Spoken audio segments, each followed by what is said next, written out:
नमस्कार प्रिय विद्यार्थियों, आप सभी का स्वागत है आपके अपने यूट्यूब चैनल को करिकुलर मास्टर में। आज की वीडियो के माध्यम से हम लोग चर्चा करेंगे मां विंध्यवासिनी मिर्जापुर विश्वविद्यालय का जो 13 फरवरी का पेपर लगा हुआ है प्राथमिक चिकित्सा और स्वास्थ्य का, उन सभी बच्चों के लिए मोस्ट इंपोर्टेंट लेक्चर होगा ये। First aid and basic health का अगर आप पेपर देने जा रहे हैं तो आप इस वीडियो को अंत तक जरूर देखिएगा। 2026-27 का पेपर है, यानी कि मतलब 2025-26 में क्वेश्चन आया हुआ है और 26-27 के लिए भी इंपॉर्टेंट है। आपको बता दूं कि ये पेपर जो 13 फरवरी 2026 में होने वाला है आपका मां विंध्यवासिनी मिर्जापुर विश्वविद्यालय के जितने भी कॉलेज हैं, बीए बीएससी बीकॉम के प्रथम सेमेस्टर में, उन सभी के लिए यह लेक्चर बहुत ही महत्वपूर्ण होगा। तो आप इस वीडियो को अंत तक जरूर देखिएगा, क्योंकि आपकी परीक्षा के लिए यह लेक्चर बहुत ही महत्वपूर्ण होगा। टॉप 100 एमसीक्यूज के बारे में, यानी मोस्ट इंपॉर्टेंट 100 ऑब्जेक्टिव टाइप के प्रश्नों के बारे में मैं चर्चा करूंगा, जो कि BA BSc BCom BBA BCA सभी के लिए इंपॉर्टेंट होगा। ये बात ध्यान रखेंगे, ठीक है। आइए अब हम चर्चा करने का प्रयास करते हैं बिना समय गंवाए हुए। मां विंध्यवासिनी मिर्जापुर विश्वविद्यालय, एमजे प्यारू बरेली रोहिलखंड विश्वविद्यालय, इन सभी में पूछा जा सकता है। महात्मा गांधी काशी विद्यापीठ के लिए भी इंपॉर्टेंट है, ये बात आप ध्यान रखेंगे, ठीक है। अब हम चर्चा करते हैं, और इसके साथ ही साथ में सारे विश्वविद्यालयों के लिए 2026-27 की परीक्षा के लिए मोस्ट इंपोर्टेंट है, ये बात आप ध्यान रखेंगे। चले, 2 घंटे का आपका परीक्षा होता है, 100 क्वेश्चन आपसे पूछे जाएंगे, कुछ निर्देश आपको दिया जाएगा। अब आइए एक एक प्रश्नों को मैं बारीकी के साथ आपको बताते हुए चलता हूं। एकदम एचडी क्वालिटी का पेपर है, बढ़िया तरीके से इसको देखिएगा, इससे बाहर एक भी क्वेश्चन नहीं आएगा। अगर आप कहेंगे तो एक आध वीडियो में और दे दूंगा 13 तारीख से पहले, आप उसको भी देख लीजिएगा।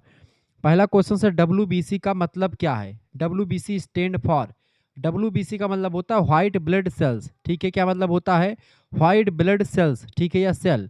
ऑप्शन नंबर बी में दिया है श्वेत रक्त कणिका या श्वेत रुधिर कणिकाएं। इसका करेक्ट आंसर क्या हो जाएगा? बी ऑप्शन बिल्कुल राइट आंसर हो जाएगा। ये बात आप ध्यान रखेंगे, ठीक है। ये कोशिकाएं हमारे शरीर की रोग प्रतिरोधक क्षमता यानी इम्यूनिटी सिस्टम का हिस्सा होती हैं और संक्रमण से लड़ने में मदद करती हैं। ऑप्शन नंबर इसका बी करेक्ट आंसर होगा।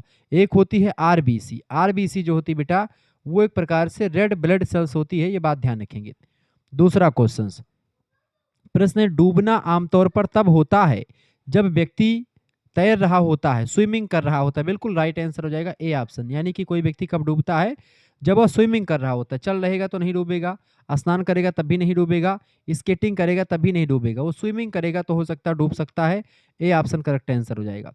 तीसरा क्वेश्चन आपके स्क्रीन पर आ चुका है, फटाफट से आप देखने का प्रयास करेंगे। प्रश्न है, किसके रक्तस्राव आंतरिक रक्तस्राव का लक्षण नहीं? आंतरिक रक्तस्राव, देखिए, अगर नाक से रक्तस्राव हो रहा है इसका मतलब है कि आंतरिक रक्तस्राव है, तभी नाक से खून आ रहा है, ठीक है। मूत्र से खून आ रहा है इसका मतलब भी आंतरिक है। खांसी से खून आ रहा है इसका मतलब खांसी आने पर तो भी ये आंतरिक रक्तस्राव है, यानी कि अंदर से एक प्रकार से इंटरनल ब्लीडिंग है ये सब, ठीक है। जबकि आपकी उंगली कट जाए और खून बहने लगे तो वो बाहरी जो है ब्लीडिंग होती है, यानी इसका डी ऑप्शन करेक्ट आंसर हो जाएगा।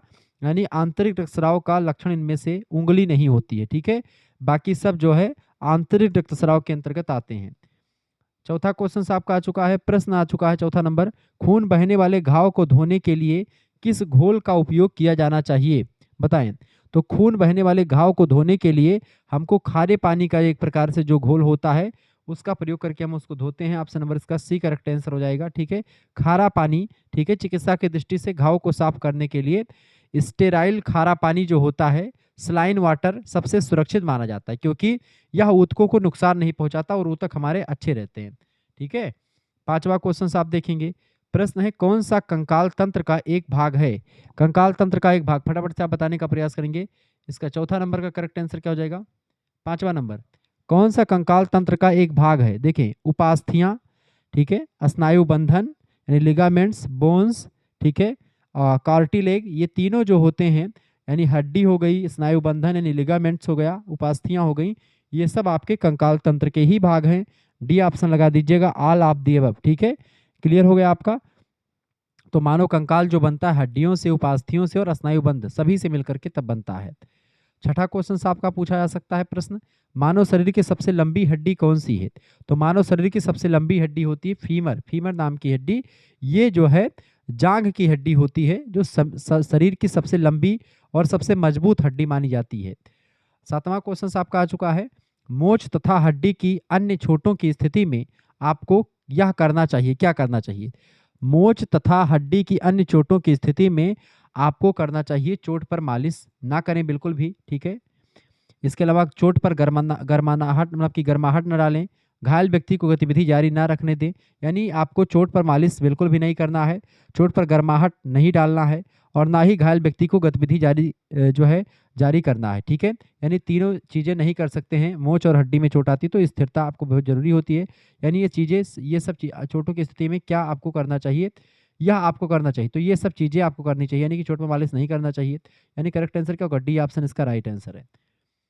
8वां क्वेश्चन आपका आ चुका है। प्रश्न वह प्रणाली, प्रश्न आपसे क्या कर रहा है 8वां नंबर, 8वां क्वेश्चन आपसे कह रहा है कि वह प्रणाली जो आपके द्वारा की जाने वाली प्रत्येक गतिविधि को कंट्रोल करती है क्या कहलाती है? उसको हम लोग नर्वस सिस्टम यानी कि तंत्रिका तंत्र के नाम से जानते हैं। ठीक है, तंत्रिका तंत्र बेसिकली दिमाग, रीढ़ की हड्डी और नसें जितनी होती हैं सब तंत्रिका तंत्र के अंतर्गत ही आती हैं। शरीर के सभी कार्यों और सूचनाओं के आदान प्रदान को कंट्रोल करने का काम नर्वस सिस्टम का होता है। श्वसन प्रणाली श्वास लेने के लिए जिम्मेदार होती है। ठीक है, ऑक्सीजन पहुंचाती है रक्त तक, ये सब चीज़ें। अंतःस्रावी तंत्र जो आपका तमाम सारे होते हैं और मांसपेशीय तंत्र जो है आपका वो अलग काम करते हैं, यानी कि इसमें तंत्रिका तंत्र जो है सबसे पावरफुल होता है, तंत्रिका तंत्र। ठीक है, आगे देखते हैं। अगला क्वेश्चन आपका आ चुका 9 नंबर प्रश्न है। तंत्रिका तंत्र की सबसे छोटी इकाई, तंत्रिका तंत्र की सबसे छोटी इकाई को न्यूरॉन कहते हैं। ऑप्शन नंबर इसका बी करेक्ट आंसर हो जाएगा, न्यूरॉन। ठीक है, न्यूरॉन क्या है? तंत्रिका तंत्र की संरचनात्मक और कार्यात्मक इकाई होती है जो संदेशों को बिजली के संकेतों के रूप में जल्दी से जल्दी भेजने का काम करती हैं। 10वां क्वेश्चन आपका आ चुका। दौरे किसके कारण पड़ सकते हैं? दौरे मस्तिष्क का संक्रमण होना, बिल्कुल दौरे इससे ही पड़ते हैं। मस्तिष्क को आघात पहुंचाता तो भी दौरे पड़ सकते हैं। मस्तिष्क की असामान्यताओं का विकास होना, इन सभी स्थितियों में दौरे पड़ सकते हैं। ऑप्शन नंबर डी लगा दीजिएगा, उपरोक्त तो सभी बिल्कुल राइट आंसर है। 11 नंबर क्वेश्चन आपका आ चुका है। यदि किसी की आंख में कोई बाहरी वस्तु घुस जाए तो आपको क्या करना चाहिए? अगर किसी व्यक्ति के आंख में कोई बाहरी वस्तु घुस जाती है तो ऐसी स्थिति में हमको आंख को साफ पानी से धोना चाहिए। आंख को साफ पानी से धोएं, इसका सी ऑप्शन बिल्कुल राइट आंसर हो जाएगा। आगे देखते हैं। 12 नंबर प्रश्न आपका आ चुका है। मिर्गी का सामान्य इलाज कौन सा है? मिर्गी का सामान्य सर्जरी करता, दवा या आहार या एक प्रत्यारोपित विद्युत उपकरण? करेक्ट आंसर क्या होगा? मिर्गी 12 नंबर का करेक्ट आंसर क्या? मिर्गी का सामान्य इलाज होता है मेडिसिन। ठीक है, मेडिकेशन यानी कि दवा लेना। ऑप्शन नंबर इसका बी करेक्ट आंसर हो जाएगा। ठीक है, मिर्गी जो होती है उसको कंट्रोल करने के लिए आमतौर पर डॉक्टर एंटी एपिलेप्टिक नाम की दवाएं जो है देते हैं। आगे देखते हैं। 13 नंबर क्वेश्चन आपका आ चुका। पाचन क्रिया प्रारंभ होती है कहाँ से? पाचन क्रिया हमेशा मुंह से ही शुरू हो जाती है। सी ऑप्शन इसका करेक्ट आंसर हो जाएगा। जो हमारी लार होती है, सलाइबा, भोजन के कार्बोहाइड्रेट को तोड़ना शुरुआत से मतलब शुरू कर देती है तुरंत। 14 नंबर क्वेश्चन आपका आ चुका है। प्रश्न है, निर्जलीकरण को रोकने के लिए कौन सा तरल पदार्थ देना चाहिए? निर्जलीकरण को रोकने के लिए कौन सा तरल पदार्थ देना चाहिए? फटाफट से आप बताएंगे। निर्जलीकरण को रोकने के लिए कौन सा तरल पदार्थ देना चाहिए? फटाफट से 14 नंबर। तो निर्जलीकरण को यानी कि डिहाइड्रेशन को रोकने के लिए जो है आप पानी, शिकंजी, नारियल का पानी, ये तीनों दे सकते हैं। इससे जो है पानी की पूर्ति हो जाती है शरीर में और निर्जलीकरण की स्थिति समाप्त होने को हो जाती है। 15 नंबर प्रश्न, मानव शरीर का सबसे बड़ा अंग कौन सा है? त्वचा जो है मानव शरीर का सबसे बड़ा अंग है, स्किन। ऑप्शन नंबर इसका सी करेक्ट आंसर होगा। 16 नंबर प्रश्न आप देखेंगे। प्रश्न है, त्वचा की सबसे बाहरी परत, त्वचा की सबसे बाहरी परत को एपिडर्मिस कहा जाता है। एपिडर्मिस त्वचा की सबसे बाहरी परत होती है। त्वचा की मुख्य रूप से 3 परतें होती हैं। सबसे ऊपरी परत एपिडर्मिस होती है, ये बात आप ध्यान रखेंगे। ठीक है, आगे देखते हैं। 17 नंबर क्वेश्चन है, पहली डिग्री के जलने की स्थिति में सबसे पहले क्या करना चाहिए? अगर आपको फर्स्ट डिग्री बर्न है यानी एपिडर्मिस जो आपकी त्वचा है, बाहरी त्वचा, वो जल जाती है, ऐसी स्थिति में बहते पानी के नीचे धोएं। ठीक है, बहते पानी के नीचे आप जो है उस घाव को धो सकते हैं। इसका बी ऑप्शन करेक्ट आंसर हो जाएगा। मामूली जलन पर कम से कम 10 से 15 मिनट तक ठंडा पानी डालना चाहिए ताकि त्वचा की जलन जो है वो कम हो जाए। ठीक है, बहता पानी डालना चाहिए उस पर। अगला क्वेश्चन आपका आ चुका है। 18 नंबर क्वेश्चन से, रेबीज किसके द्वारा फैलता है? रेबीज जब हमको कुत्ते काटते हैं बेसिकली, या आपसे पूछा जाए दूषित जानवर काट दें या जानवर के काटने से, एनिमल बाइट से हमको रेबीज नाम का रोग हो जाता है। बेसिकली आप देखते हैं जैसे कुत्ता अगर आपका भी संक्रमित जानवर है, कुत्ता, बंदर, ये सब संक्रमित हैं और ये अगर आपको काट लेते हैं तो आपको रेबीज रोग हो जाता है। रेबीज एक वायरस होता है जो संक्रमित जानवरों के काटने से फैलता, चूंकि उनकी लार में ही होता है। 19 नंबर क्वेश्चन आपका आ चुका है। कुत्ते द्वारा काटे गए किसी व्यक्ति के लिए तत्काल कार्रवाई क्या होती है? अगर आपको कुत्ता काट लेता है तो आप क्या कर सकते हैं? काटने वाली जगह को साबुन और पानी से धोना चाहिए। ऑप्शन नंबर इसका बी करेक्ट आंसर हो जाएगा। आप और चीज़ों को पढ़ेंगे तो तुरंत गलत आप ऐसे लगा देंगे। बी एग्रीकर भी आपका ही एक चैनल है, इसको आप सब्सक्राइब कर लीजिएगा और को करिकुलर मास्टर यूट्यूब चैनल को भी आप सब्सक्राइब कर लीजिएगा। 20 नंबर क्वेश्चन है, कौन सा इंद्रिय अंग नहीं है? बताएं 20 नंबर, कौन सा इंद्रिय अंग नहीं इनमें से? तो पेट जो है इंद्रिय अंग नहीं, बाकी कान, नाक और त्वचा ये तीनों इंद्रिय अंग होते हैं। आँख, नाक, कान, त्वचा और जीभ ये आपके इंद्रिय अंग है। 5 ज्ञानेंद्रियाँ या इंद्रियाँ होती हैं। पेट जो है इंद्रिय अंग नहीं है, डी ऑप्शन लगा दीजिएगा। 21 नंबर क्वेश्चन है, त्वचा का उपयोग किसकी अनुभूति के लिए किया जाता है? तो त्वचा का उपयोग जो है ठंडा, गर्म जैसा एहसास होना, त्वचा की वजह से हमको ये पता चलता है। ऑप्शन नंबर इसका सी करेक्ट आंसर हो जाएगा। ठीक है, आगे देखते हैं। 22 नंबर क्वेश्चन आपकी स्क्रीन पर आ चुका है, फटाफट से आप देखेंगे। प्रश्न आपका आ चुका बाबू। प्रश्न, रतौंधी की स्थिति में लोग रतौंधी की स्थिति में लोग रंगों के बीच भेदभाव नहीं कर पाते। देखें, रतौंधी में क्या होता है, आपको नाइट में नहीं दिखता, रात में नहीं दिखता। ठीक है, ये प्रश्न थोड़ा सा मुझे गड़बड़ लग रहा है। यहाँ पर एक रोग होता है वर्ण अंधता रोग, तो वर्ण अंधता यहाँ पर लिखना चाहिए, रतौंधी के स्थान पर वर्ण अंधता लिखना चाहिए। ठीक है, कलर ब्लाइंडनेस, ठीक है, रतौंधी नहीं लिखना चाहिए। इसमें करेक्ट आंसर क्या हो जाएगा इसका? नाइट ब्लाइंडनेस रतौंधी होता है, कलर ब्लाइंडनेस जो है रतौंधी नहीं होता, उसको बोलते हैं वर्ण अंधता। ठीक है, वर्ण अंधता की अगर बात की है बेटा, ध्यान रखेंगे, तो वर्ण अंधता की अगर बात की है तो लाल और हरे रंग में भेद नहीं कर पाता व्यक्ति, वो वर्णांधता रोग में। ठीक है, तो ये क्वेश्चन थोड़ा सा गलत था। इसमें ऑप्शन में आपको बता दूं, चाहे तो अगर रतौंधी ही माना जाता है तो कोई भी रंग इसमें आप लगा सकते हैं, क्योंकि रात में आपको थोड़ा सा कम दिखता है, क्लियर नहीं दिखता है, तो आपका इसमें लग सकता है। लेकिन यहाँ पर मेरे हिसाब से जहाँ तक क्वेश्चन बनना चाहिए था, रतौंधी के स्थान पर वर्णांधता होना चाहिए। ठीक है, तो वर्णांधता की स्थिति में लोग किन रंगों के बीच भेदभाव नहीं कर पाते हैं? लाल और हरे रंग के बीच में भेदभाव नहीं कर पाते हैं वर्णांधता की स्थिति में। ठीक है, अगला क्वेश्चन 23 नंबर। तो 22 नंबर क्वेश्चन थोड़ा सा गलत है। अगला क्वेश्चन, निम्नलिखित में से कौन सी प्राकृतिक आपदा नहीं है?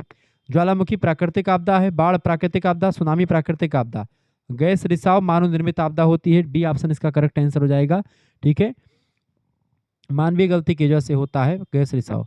24 नंबर क्वेश्चन आपका आ चुका है, प्रसव की प्रथम अवस्था, प्रसव की प्रथम अवस्था कौन सी है? गर्भाशय ग्रीवा का फैलाव, ये प्रसव की प्रथम अवस्था होती है। ए ऑप्शन इसका करेक्ट आंसर हो जाएगा। प्रसव के पहले चरण में गर्भाशय का मुंह जो होता है वो धीरे धीरे खुलता है ताकि शिशु बाहर आ सके।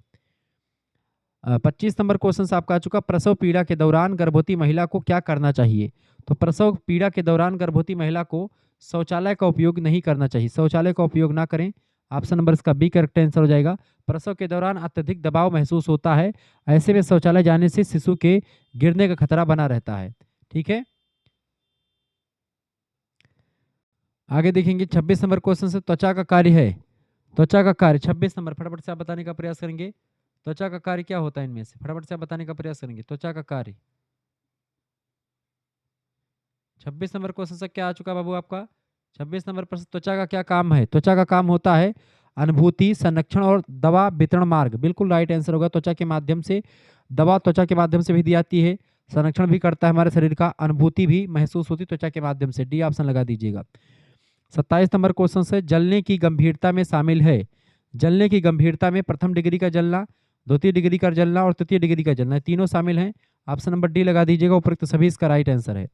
28 नंबर प्रश्न आपका आ चुका है, एक त्वचा की चोट है जो अत्यधिक कम तापमान के संपर्क में आने पर होती है, बताएं 28 नंबर। वो होता है शीतदंश। शीतदंश जो होता है एक त्वचा की चोट है जो अत्यधिक कम तापमान के संपर्क में आने पर होती है, यानी कि अगर आपको ठंडे चीजों से के संपर्क में आप रहते हैं तो आपको शीतदंश हो सकता है। ठीक है, अगला क्वेश्चन 29 नंबर प्रश्न है, बिजली से जलने पर प्राथमिक उपचार में क्या करना चाहिए? बिजली से जलने पर प्राथमिक उपचार में क्या करना चाहिए? तो हमको घायल व्यक्ति को ना छुएं, एक उपकरण को अनप्लग करें, सूखी और गैर प्रवाहकीय वस्तुओं पर खड़े रहें। करेक्ट आंसर क्या हो जाएगा? डी ऑप्शन उपयुक्त सभी इसका राइट आंसर हो जाएगा। 30 नंबर क्वेश्चन आपका आ चुका है, बाढ़ से प्रभावित लोगों को प्राथमिक उपचार दिया जाना चाहिए, बाढ़ से प्रभावित लोगों को प्राथमिक उपचार दिया जाना चाहिए, बताएं। फटाफट से आप बताने का प्रयास करें। 30 नंबर का करेक्ट आंसर क्या हो जाएगा? 30 नंबर का राइट आंसर बताएंगे बाबू, बताएंगे 30 नंबर का करेक्ट आंसर क्या हो जाएगा? बाढ़ से प्रभावित लोगों को प्राथमिक उपचार के लिए क्या करना चाहिए? सभी को सुरक्षित स्थान पर रखा जाना चाहिए, बिल्कुल खराब ना होने वाली खाद्य सामग्री एवं आवश्यकताओं की व्यवस्था की जानी चाहिए और लोगों को जल प्रवाह से बचाना चाहिए। डी ऑप्शन लगा दीजिएगा, उपयुक्त तो सभी इसका 30 का करेक्ट आंसर हो जाएगा। 31 नंबर क्वेश्चन आपका आ चुका है, स्वास्थ्यपूर्ण शारीरिक, मानसिक और सामाजिक कल्याण की स्थिति है, ना कि केवल बीमारी या दुर्बलता की अनुपस्थिति। यह परिभाषा किसके द्वारा दी गई है? यह परिभाषा किसके द्वारा दी गई बेटा? 31 नंबर करेक्ट आंसर क्या हो जाएगा? बिल्कुल राइट आंसर है सी ऑप्शन, WHO के द्वारा दी गई है। WHO के द्वारा यानी कि वर्ल्ड हेल्थ ऑर्गेनाइजेशन के द्वारा दी गई है। 32 नंबर क्वेश्चन आपका आ चुका है, कौन सा मानसिक विकार का मामला नहीं है? कौन सा मानसिक विकार का मामला नहीं, इनमें से बताएंगे? मानसिक विकार का मामला कौन सा नहीं है? 32 नंबर देखिए, दुर्भावना, साप और ज्योतिषीय प्रभाव, ये मानसिक विकार का मामला नहीं है। डी ऑप्शन इसका राइट आंसर हो जाएगा। 33 नंबर क्वेश्चन आपका आ चुका है, मानसिक बीमारी के संकेत हैं। मानसिक बीमारी के संकेत, सोच, धारणा और निर्णय में असामान्य परिवर्तन, ये मानसिक बीमारी का संकेत है। साथ ही साथ में भावना और स्मृति में असामान्य परिवर्तन भी मानसिक बीमारी का ही संकेत है। सी ऑप्शन लगा दीजिएगा, उपरोक्त दोनों राइट आंसर हैं। 34 नंबर प्रश्न आपका आ चुका है, प्रश्न है मानसिक स्वास्थ्य प्राथमिक चिकित्सा के लिए बिंदु है। मानसिक स्वास्थ्य प्राथमिक चिकित्सा के लिए बिंदु है। 34 नंबर का करेक्ट आंसर हो जाएगा, शांति से व्यवहार करें, मरीज की बात सुने, रोगी को अकेला ना छोड़े। करेक्ट आंसर क्या हो जाएगा? डी ऑप्शन बिल्कुल इसका राइट आंसर हो जाएगा। 35 नंबर प्रश्न आपका आ चुका है, कौन सी मानसिक बीमारी नहीं है इनमें से? 35 नंबर कौन सी मानसिक बीमारी नहीं है? तो न्यूरोसिस, दवा निर्भरता, ठीक है, और मद्यपान करना, ये सब आपकी बीमारियां होती मानसिक बीमारी। जबकि टिटेनस यानी धनुस्तंभ जो होता है, ये मानसिक बीमारी नहीं है। अगला क्वेश्चन आपका 36 नंबर प्रश्न है, प्रश्न साइकोसिस ग्रीक भाषा के साइके शब्द से आया हुआ है, जो संदर्भित करता है किसको? साइके, बताएं। ग्रीक शब्द साइके मतलब क्या होता है? बुद्धि या मन, ठीक है। ऑप्शन नंबर इसका ए करेक्ट आंसर हो जाएगा। नेक्स्ट क्वेश्चन आपका आ चुका है, 37 नंबर प्रश्न है, प्रश्न है GAD का मतलब क्या होता है? GAD का मतलब होता है generalise anxiety disorder. B option correct answer होगा इसका, ठीक है। नेक्स्ट क्वेश्चन 38 नंबर प्रश्न है, पैनिक विकार के लक्षणों में कौन सा शामिल नहीं है? पैनिक विकार के लक्षणों में कौन सा शामिल नहीं है? वैसे पैनिक विकार के लक्षणों में सीने में दर्द भी होता है, कंपकपी भी होती है, मितली भी महसूस होती है, यानी कि ये सारे लक्षण जो हैं पैनिक विकार के ही हैं। तो यहाँ पर नहीं वाला शामिल गलत यहाँ पर हो जाएगा। यहाँ पर देखिए, यहाँ पर जो है यहाँ पर नहीं वाला गलत होना चाहिए, लेकिन आप देखते हैं यहाँ सीने में कपकपी और मितली पैनिक अटैक के लक्षण होते हैं। यदि प्रश्न के विकल्पों को देखें यहाँ पर, तो यह सभी लक्षण जो है पैनिक विकार में होते हैं, यानी इसका डी ऑप्शन बिल्कुल राइट आंसर हो जाएगा। लेकिन यहाँ पर नहीं वाला काट दीजिए, नहीं नहीं रहना चाहिए, ठीक है। अगला क्वेश्चन 47 नंबर प्रश्न आपका आ चुका है, मानसिक विकार की शुरुआत में कौन सा कारक महत्वपूर्ण भूमिका निभाता है? करेक्ट आंसर क्या हो जाएगा आपका? जैविक, मनोवैज्ञानिक और सामाजिक। मानसिक विकार की शुरुआत में कौन सा कारक? ये सारे कारक जो होते हैं महत्वपूर्ण भूमिका निभाते हैं। उपरोक्त सभी राइट आंसर है। 40 नंबर प्रश्न है, मानसिक स्वास्थ्य दिवस हर साल कब मनाया जाता है? मानसिक स्वास्थ्य दिवस मनाया जाता है 10 अक्टूबर को। वर्ल्ड मेंटल हेल्थ डे मनाया जाता है 10 अक्टूबर की डेट को। ऑप्शन नंबर इसका ए करेक्ट आंसर हो जाएगा। 41 नंबर क्वेश्चन आपका आ चुका है, CPR का फुल फॉर्म क्या होता है? 41 नंबर क्वेश्चन क्या आ चुका है आपका बाबू? 41 नंबर क्वेश्चन आपसे पूछा जा रहा है, CPR का फुल फॉर्म बताएं। 41 नंबर क्वेश्चन क्या करे आपसे? CPR का फुल फॉर्म क्या होता है बताने का प्रयास करेंगे। CPR का फुल फॉर्म बताइए। CPR का फुल फॉर्म क्या होगा बाबू? फटाफट से आप बताने का प्रयास करेंगे। 41 number CPR cardio pulmonary resuscitation. Cardio pulmonary resuscitation correct answer क्या हो जाएगा आपका? बी ऑप्शन में दिया है कार्डियो पल्मोनरी रिसिस्टेशन। 41 का बी ऑप्शन बिल्कुल करेक्ट आंसर हो जाएगा, ठीक है। आगे देखते हैं, सांस से धड़कन रुक जाती तो उसमें जो है 15 जो है छाती दबाव होता है, यानी 30 बार छाती को दबाया जाता है, ठीक है, दोनों हाथों से। और साथ ही साथ में जो है 2 बार सांस दी जाती है एक वयस्क व्यक्ति को CPR देते समय, ठीक है। 42 नंबर क्वेश्चन आपका आ चुका है, के मामले में CPR दिया जाता है? किसके मामले? डूबना और आग लगना, सांस संबंधी समस्याएं, अचानक गिरना और बिजली का झटका लगना, इन सभी स्थितियों में CPR दिया जाता है। ऑप्शन नंबर डी लगा दीजिएगा, उपरोक्त सभी इसका राइट आंसर हो जाएगा। 42 नंबर का डी ऑप्शन करेक्ट आंसर होगा। आगे देखते हैं, 43 नंबर प्रश्न आपका आ चुका है, श्वसन प्रणाली में शामिल है। श्वसन प्रणाली में शामिल क्या होता है? नाक, मुंह, गला, आवाज, बाक्स, श्वसनली, फेफड़े, ये सब शामिल होते हैं। ऑप्शन नंबर इसका ए करेक्ट आंसर हो जाएगा। पूरी प्रक्रिया सांस लेने और उसके फेफड़े तक पहुंचाने में कार्य करती है श्वास प्रणाली। नाक, मुंह, गला, आवाज, बॉक्स, श्वसनली और फेफड़े सब शामिल होते हैं इसमें।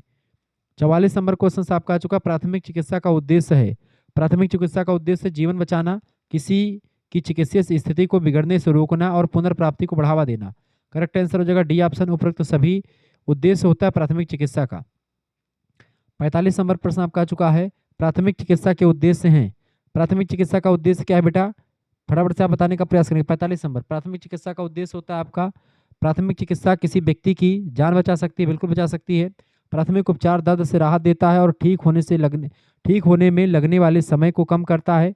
प्राथमिक चिकित्सा संक्रमण को भी रोकता है। करेक्ट आंसर क्या हो जाएगा, डी ऑप्शन इसका उपयुक्त तो सभी करेक्ट आंसर हो जाएगा। 46 नंबर प्रश्न आपका आ चुका, घायल या बीमार व्यक्ति को आश्रय चिकित्सा सुविधा या अस्पताल में ले जाया जा सकता है, किसके द्वारा, बिल्कुल राइट आंसर हो जाएगा आपका, एक अकेले मददगार के द्वारा भी ले जा सकते हैं, कई सहायकों के द्वारा हाथ की सीटें और रसोई कुर्सी ले जाने की तकनीक के द्वारा भी, और कई सहायकों के द्वारा कंबल उठाने के द्वारा भी ले जा सकते हैं। सभी स्थिति में ले जा सकते हैं, इसका डी ऑप्शन करेक्ट आंसर हो जाएगा। उपरोक्त तो सभी करेक्ट आंसर। स्थिति के अनुसार एक व्यक्ति या कई लोगों की मदद से कंबल या कुर्सी बना करके ले जाया जाता है रोगियों को। 47 नंबर क्वेश्चन आपका आ चुका है, हाथ धोना महत्वपूर्ण है। हाथ धोना महत्वपूर्ण है क्योंकि हाथ धोना इसलिए महत्वपूर्ण है क्योंकि कीटाणुओं को दूर करने के लिए, बिल्कुल बीमार होने से बचने के लिए और रोगाणुओं को दूसरों तक फैलने से रोकने के लिए भी हाथ धोना जरूरी होता है। इसका डी ऑप्शन बिल्कुल राइट आंसर हो जाएगा। 48 नंबर क्वेश्चन आपका आ चुका है, एक सामान्य प्राथमिक चिकित्सा किट में शामिल है। बताएं, एक सामान्य प्राथमिक चिकित्सा किट में क्या शामिल है बेटा, तो किट में साबुन, दस्ताने, पट्टियां, कैंची और जरूरी दवाएं भी शामिल होती हैं। तो करेक्ट आंसर क्या हो जाएगा, साबुन, आयोडीन, विलयन, मुखौटा, दस्ताने, बैंडेज, पट्टियां, कैंची और कुछ सामान महत्वपूर्ण औषधियां, ये सब शामिल होती हैं। डी ऑप्शन लगा दीजिएगा उपयुक्त सभी।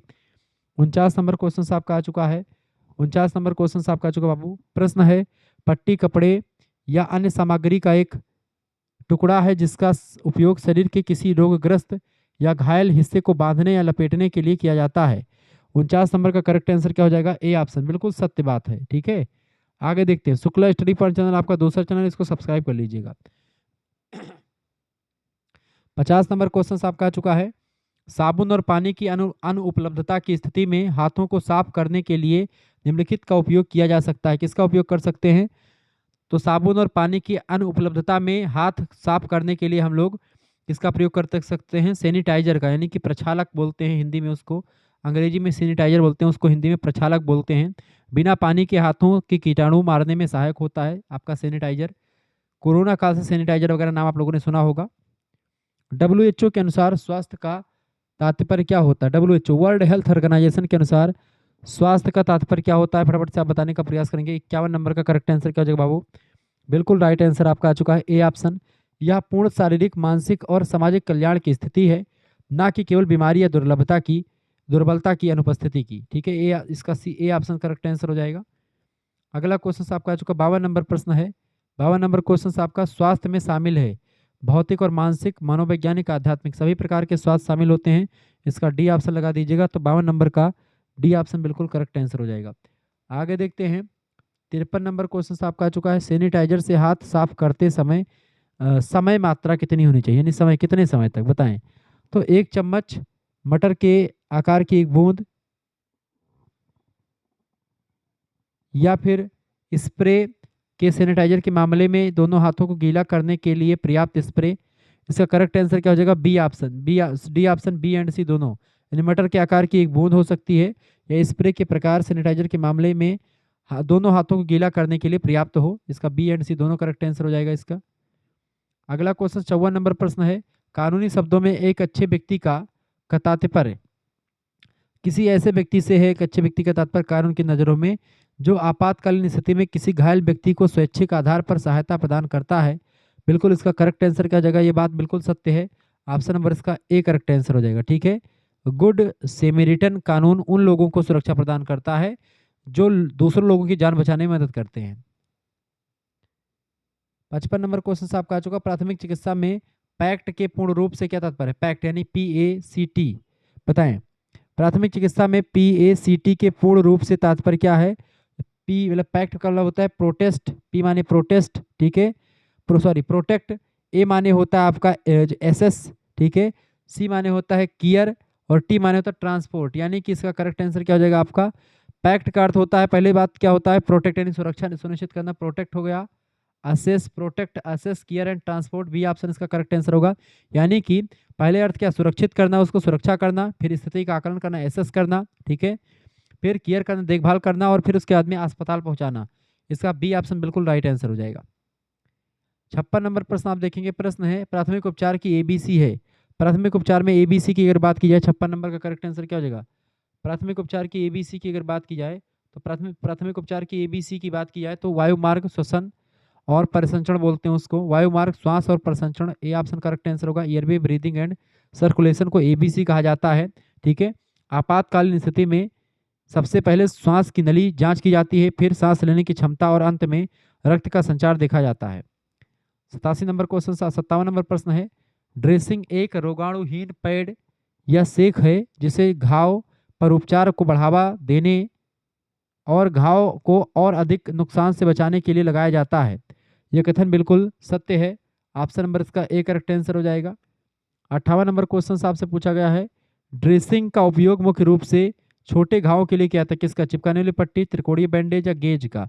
58 नंबर करेक्ट आंसर क्या हो जाएगा? चिपकाने वाली पट्टी। चिपकाने वाली पट्टी की जो होती है, चिपकाने वाली पट्टी जो होती है, इसका बी ऑप्शन करेक्ट आंसर हो जाएगा। ठीक है। चिपकाने वाली ड्रेसिंग का उपयोग मुख्य रूप से छोटे घावों के लिए किया जाता है। Option number B correct answer हो जाएगा। छोटे कट्स या खरोच के लिए हम एडहेसिव बैंडेज का प्रयोग करते हैं, इसको बैंड एड भी कहा जाता है। जो बैंडेज, ठीक है, क्या बोलते हैं इसको? इसको क्या बोलते हैं बेटा?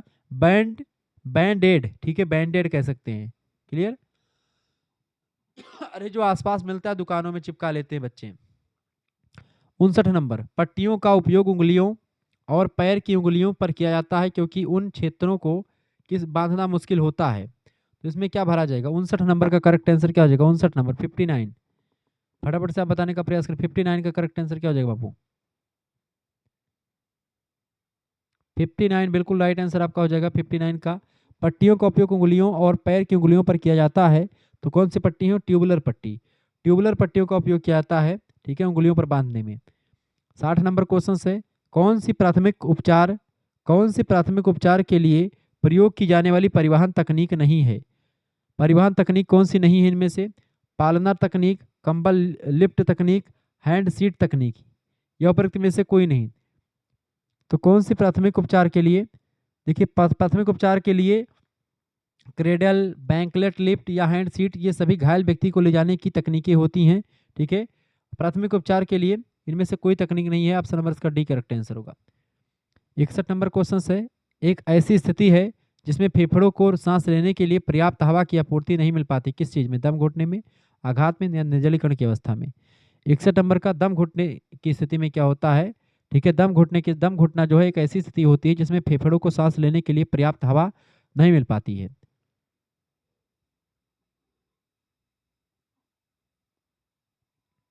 62 नंबर क्वेश्चन आपका आ चुका है, ग्लोबल हैंड वॉशिंग डे कब मनाया जाता है?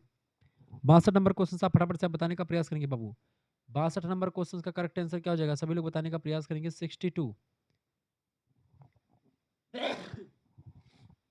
62 नंबर क्वेश्चन, बहुत बढ़िया। 62 नंबर का करेक्ट आंसर क्या हो जाएगा? बिल्कुल राइट आंसर आप सभी का आ रहा है, बहुत बढ़िया, बिल्कुल बी ऑप्शन 15 अक्टूबर। ठीक है, बी ऑप्शन 15 अक्टूबर जो है ग्लोबल हैंड वॉशिंग डे मनाया जाता है। 63 नंबर क्वेश्चन आपका आ चुका है, मानव मूत्र प्रणाली में शामिल है। मानव मूत्र प्रणाली में गुर्दा, वृक्क श्रेणी, मूत्रवाहिनी, मूत्राशय और मूत्र मार्ग, ये सब शामिल होते हैं। ऑप्शन नंबर इसका ए करेक्ट आंसर हो जाएगा। आगे देखते हैं 64 नंबर क्वेश्चन आपका आ चुका है, मानव शरीर में गुणसूत्रों की संख्या होती है। मानव शरीर में गुणसूत्रों की संख्या 23 जोड़ा गुणसूत्र होते हैं। ऑप्शन नंबर इसका बी करेक्ट आंसर हो जाएगा। 65 नंबर क्वेश्चन आपका आ चुका है, एक सामान्य मानव गर्भावस्था की अवधि कितनी होती है? एक सामान्य, बताएं, एक सामान्य मानव गर्भावस्था की जो अवधि होती है वो 280 दिन होती है। ए ऑप्शन इसका करेक्ट आंसर हो जाएगा, 280 दिन। ठीक है, 40 सप्ताह मान सकते हैं या 280 दिन मान सकते हैं। ठीक है। 66 नंबर क्वेश्चन से, मांसपेशियां किस मांसपेशियों का प्रकार है? मांसपेशियां प्रकार की होती हैं। मांसपेशियां 3 प्रकार की होती हैं। ठीक है, कौन कौन सी मांसपेशियां? एक कंकाल, यानी कि कंकाल, एक चिकनी और एक हृदय पेशियां। ठीक है, एक चिकनी पेशियां स्मूथ पेशियां, एक इस जो है स्केलेटल पेशियां, ठीक है, यानी कंकाल पेशियां, और एक चिकनी पेशियां, एक हृदय पेशियां। अगला क्वेश्चन आपका आ चुका 67 नंबर क्वेश्चन आपका आ चुका है। प्रश्न 67 नंबर है आपका, हड्डी का टूटना या झुकना या दरार है क्या? बताएं। 67 नंबर, हड्डी का टूटना या झुकना या दरार है, ये फ्रैक्चर का होता है, फ्रैक्चर, यानी कि ए ऑप्शन करेक्ट आंसर हो जाएगा, क्रैक होना। ठीक है, क्रैक होना। किसी हड्डी में दरार या उसके टूटने की स्थिति को चिकित्सीय भाषा में फ्रैक्चर कहा जाता है। 68 नंबर क्वेश्चन आपका आ चुका है, रक्त का माप किसके द्वारा मापा जाता है? रक्त का माप जो होता है ये स्फेग्नोमेनोमीटर के द्वारा मापा जाता है। रक्त दाब मापी कहा जाता है उसको, हिंदी में ए ऑप्शन करेक्ट आंसर होगा, अंग्रेजी में स्फेग्नोमेनोमीटर कहा जाता है इसी को, ठीक है। ये ब्लड प्रेशर को नापता है, बीपी को।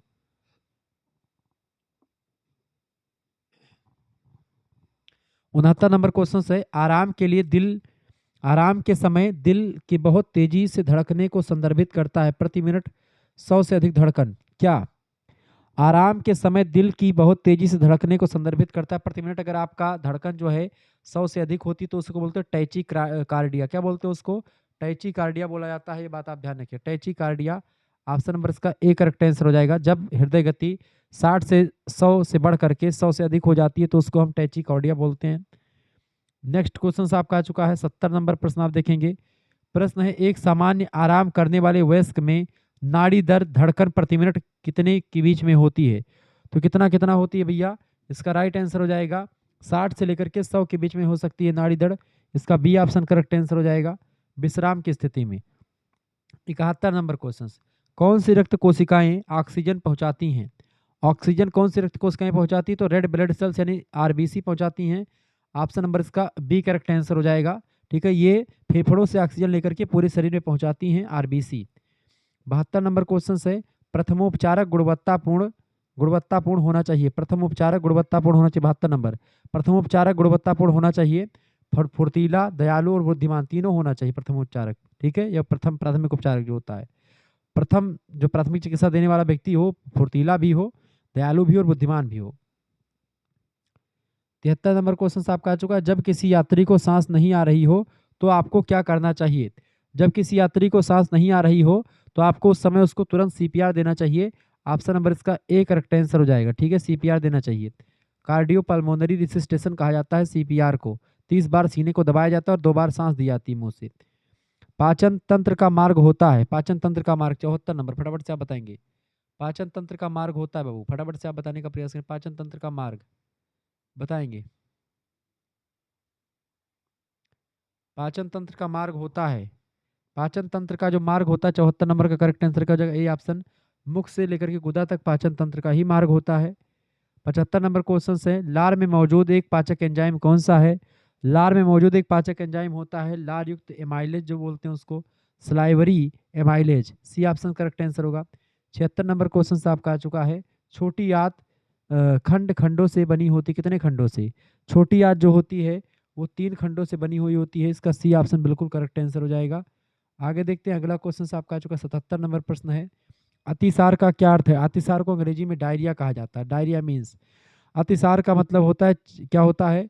4 से 5 या उससे अधिक पतले मल का निकलना, इसी को अतिसार बोलते हैं। ए ऑप्शन करेक्ट आंसर हो जाएगा, 4 से 5 बार या उससे अधिक जो है पतले मल निकलते हैं तो ऐसे में अतिसार जो होता है, बार बार दस्त आती है, शरीर में पानी की कमी होती है, उसी वजह से अतिसार हो जाता है।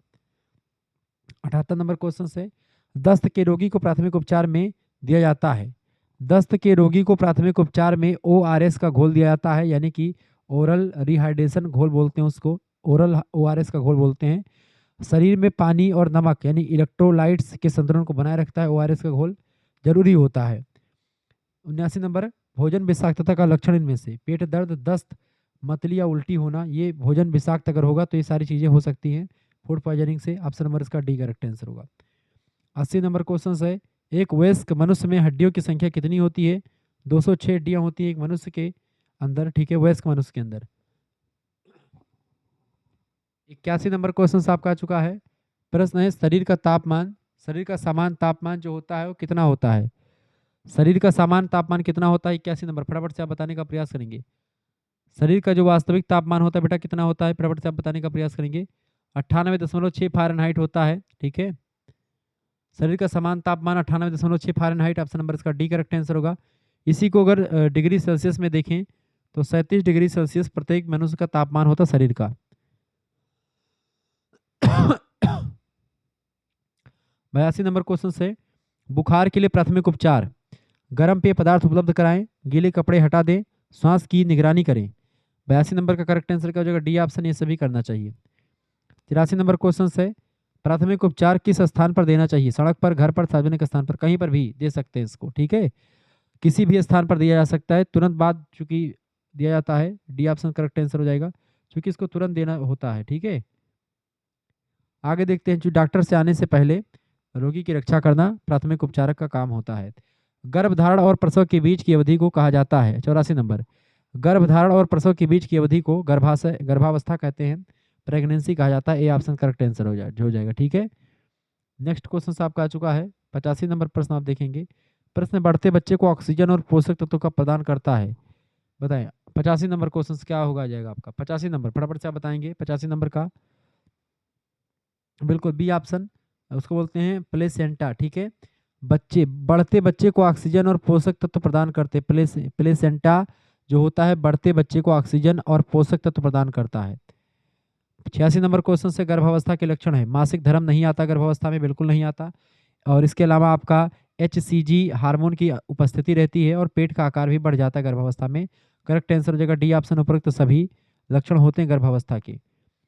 87 नंबर क्वेश्चन से, हर वर्ष सितंबर का दूसरा शनिवार मनाया जाता है। 87 नंबर करेक्ट आंसर क्या हो जाएगा, बताएंगे फटाफट से। बिल्कुल राइट आंसर आपका हो जाएगा डी ऑप्शन, विश्व सहायता दिवस के रूप में नहीं, हर वर्ष सितंबर का दूसरा शनिवार, तो उसको विश्व प्राथमिक चिकित्सा दिवस के रूप में मनाते हैं, ठीक है। ऑप्शन नंबर इसका डी करेक्ट आंसर हो जाएगा। नेक्स्ट क्वेश्चन आपका आ चुका 88 नंबर क्वेश्चन आप देखेंगे। आप नस से रक्तस्राव को कैसे पहचान सकते हैं कि नस कटी हुई है? रक्त धीरे धीरे, मतलब रक्त जो है, घाव से रक्त धीरे धीरे बहता है, आप नस से रक्तस्राव को कैसे पहचान सकते हैं? नसों से रक्त गहरा लाल और धीमी और निरंतर धारा से बहता है, जबकि धमनियों से रक्त जो है झटके के साथ बाहर निकल जाता है। तो इसका करेक्ट आंसर क्या हो जाएगा 88 नंबर का? सी ऑप्शन करेक्ट आंसर हो जाएगा। घाव से रक्त जो है धीरे धीरे बहता है और एकदम से लाल कलर का, सी ऑप्शन करेक्ट आंसर होगा। 89 नंबर क्वेश्चन आपका आ चुका है, फास्ट का अर्थ क्या होता है?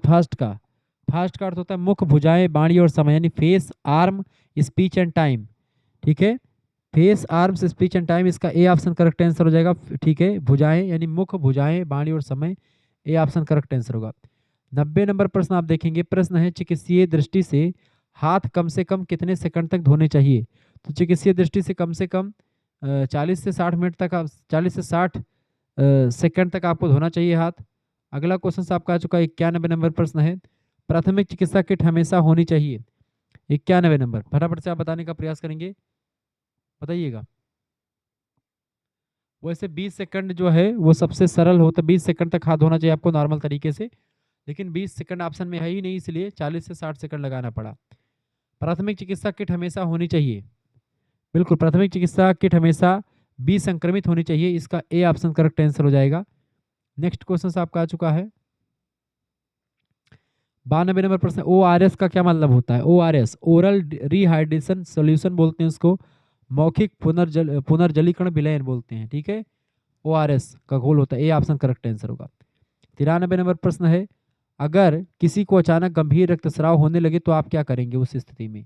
तो अगर किसी व्यक्ति को गंभीर रक्तस्राव होने लगता है तो ऐसी स्थिति में आपको करना चाहिए, घाव पर दबाव डालना चाहिए।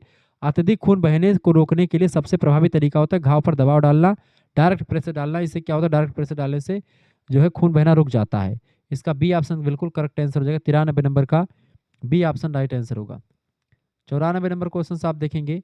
प्रश्न है, बड़े घाव में ड्रेसिंग को किसकी एक या उससे अधिक परत से ढक देना चाहिए? 94 नंबर, बड़े घावों में ड्रेसिंग को सूती रेशा यानी कॉटन फाइबर की एक या उससे अधिक परत से ढक देना चाहिए। ए ऑप्शन करेक्ट आंसर हो जाएगा।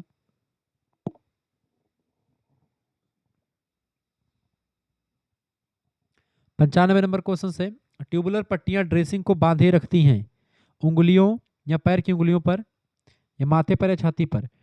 देखिए बेलनाकार पट्टियां जोड़ों और उंगलियों जैसी जगहों के लिए आसानी से फिट हो जाती हैं। इसका करेक्ट आंसर क्या हो जाएगा? बी ऑप्शन बिल्कुल राइट आंसर हो जाएगा। आगे देखते हैं 96 नंबर प्रश्न आपका आ चुका है, पट्टी का प्रयोग करना चाहिए। पट्टी का प्रयोग सुरक्षित ड्रेसिंग के लिए, रक्तस्राव को नियंत्रित करने के लिए और दर्द को कम करने के लिए पट्टियों का प्रयोग करना चाहिए। डी ऑप्शन करेक्ट आंसर हो जाएगा। 97 नंबर क्वेश्चन आपका आ चुका है, इनहेलर का प्रयोग किया जाता है।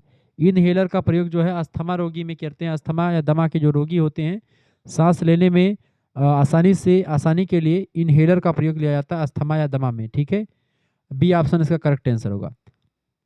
98 नंबर प्रश्न है, छोटे बच्चों में निगलने के बाद दम घुटने लगता है, सिक्का निगलने तो भी, बटन निगल लेते तो भी, खिलौने के छोटे हिस्से को लोग खा लेते हैं, क्योंकि बच्चों को कुछ भी दो खा लेते हैं, तो अगर वो निगल जाते हैं तो एक प्रकार से घुटन होने लगती है। ऑप्शन नंबर इसका डी करेक्ट आंसर हो जाएगा, उपरोक्त सभी निगलने से। 99 नंबर प्रश्न आपका आ चुका है, हृदय को कितने कक्षों में बांटा गया है, कितने चैम्बर्स में बांटा गया है हृदय को? तो हृदय को 4 चैम्बर्स में बांटा गया है, 2 अलिंद यानी 2 आर्टीरिया होता है, आर्टरा, और 2 निलय होते हैं, यानी कि ठीक है वेंट्रिकल्स जिसको आप कह सकते हैं। तो 2 निलय और 2 अलिंद मिला करके आपके 4 चैम्बर होते हैं हृदय में। ठीक है, तो 4 चैम्बर, ऑप्शन नंबर इसका ए करेक्ट आंसर होगा। और लास्ट क्वेश्चन आपका है इस वीडियो का, प्रश्न आपका आ चुका है, दिल से जुड़ी समस्याओं के खतरनाक संकेत हैं। दिल से जुड़ी हुई समस्याओं के खतरनाक संकेतों में दर्द 15 मिनट से अधिक समय तक रहता है, पसीना भी आता है और बेहोश भी व्यक्ति हो सकता है। तो दिल से जुड़ी समस्याओं में ये सारे खतरनाक संकेत ही होते हैं। डी ऑप्शन लगा दीजिएगा, उपयुक्त सभी इसका बिल्कुल राइट आंसर हो जाएगा। इस तरीके से आपने चीज़ों को समझा, और बाकी मैंने ये पूरा पीडीएफ आपको सॉल्व करवा रखा है। ऐसे ही सभी पीडीएफ मैंने सॉल्व करवा रखे हैं, कम से कम आपको 7-8 पीडीएफ तो मिल ही जाएंगे, सभी सब्जेक्ट का पीडीएफ मिल जाएगा, जिनको भी जोड़ना है वो जोड़ सकते हैं। ठीक है, मेरे हिसाब से अगर फर्स्ट एड एंड हेल्थ का आपको पीडीएफ प्राप्त करना है तो केवल इसी की पीडीएफ के लिए मात्र 50 रुपये फीस से सभी सब्जेक्ट का पीडीएफ आपको मिलना है। देखिए, अगर बीए के बच्चे हैं आप तो सेकंड सेमेस्टर का कोर्स भी ज्वाइन कर लीजिएगा। ठीक है, फर्स्ट एंड सेकंड दोनों सेमेस्टर के कोर्स के लिए मात्र 150 रुपये फीस है, केवल सेकंड सेमेस्टर की फीस के लिए 100 रुपये फीस है, ये बात आप ध्यान रखेंगे। ठीक है, आपको करना क्या है, 9984 039 139 पर आपको एसएमएस कर देना है, अपना नाम, अपनी यूनिवर्सिटी का नाम, अपने सब्जेक्ट के नेम। ठीक है, सभी सब्जेक्ट की क्लास आपकी मिलेगी वहाँ पर, पीडीएफ नोट्स मिलेगा। सेकंड सेमेस्टर के लिए fees, second semester class start हो चुका है तो उसकी फीस मात्र 100 रुपये फीस है। फर्स्ट सेमेस्टर और सेकंड सेमेस्टर दोनों का एक साल देते हैं तो 150 रुपये फीस लगती है। ठीक है, बात आप ध्यान रखेंगे। केवल फर्स्ट एड एंड हेल्थ का आपको लेना है, फूड न्यूट्रिशन हाइजीन का, तो 50 रुपये, केवल इसका 50 रुपये मिल जाएगा। ठीक है, धन्यवाद, मिलते हैं फिर नेक्स्ट वीडियो में, तब तक के लिए जय हिंद जय भारत। आप सभी का बहुत बहुत धन्यवाद हमारे से जुड़ने के लिए। इसी प्रकार से अपना प्यार दुलार हमेशा बनाए रखेंगे। वीडियो को लाइक कर दीजिएगा, चैनल पर नए हैं तो सब्सक्राइब कर दीजिएगा, क्योंकि इसी प्रकार से इन्फॉर्मेटिव वीडियो में लगातार आपके लिए लाता रहता हूँ। ऐसे ही लेक्चर्स आपको मिलते रहते हैं हमेशा से, और मिलते रहेंगे भविष्य में। ठीक है, बहुत बहुत धन्यवाद।